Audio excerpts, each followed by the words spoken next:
For most people, the name Walt Disney is linked to images of Mickey Mouse, Snow White, and theme parks.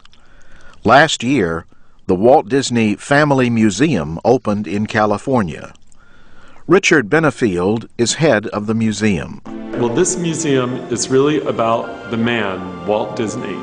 Walt Disney, during his lifetime, received 932 awards for his public service to mankind as well as for his professional achievements. And in this lobby area, we have 248. Disney received 32 awards from America's motion picture industry. Benefield says they include a special award for the film Snow White and the Seven Dwarfs. The pictures and videos in the museum show the private side of Walt Disney. This entire wall has drawings that were done by Walt while he was in high school.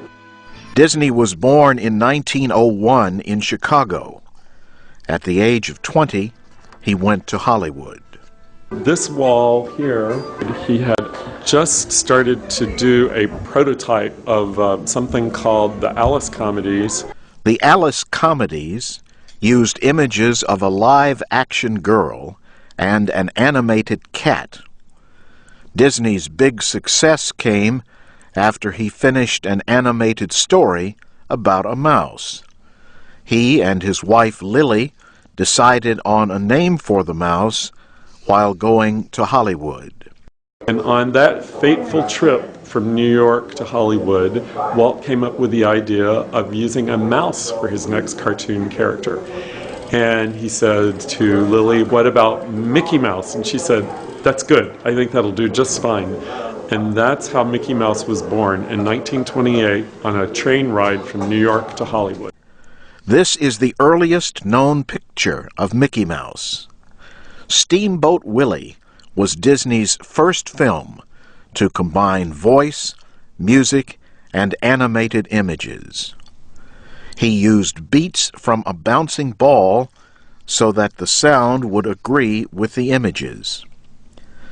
Yet Disney's life was not always happy. In 1940, Walt lost both of his parents, and not shortly after that, his company experienced a very divisive strike. It was the early days of the labor movement in the United States. He was very hurt by the strike, which shut down operations for quite a period of time. But Disney recovered, and his company went on to produce films like Peter Pan and 101 Dalmatians. He also had the idea for theme parks that celebrated the stars of his movies.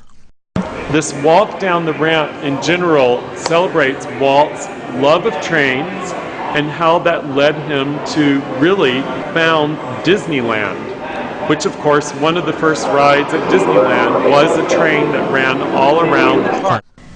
Walt Disney died of lung cancer in 1966. He was 65 years old. Walt Disney, the master of an entertainment empire, the most complete and influential showman of this generation, died. Many people around the world mourned the man whose creations brought happiness to their lives. I'm Jim Tedder.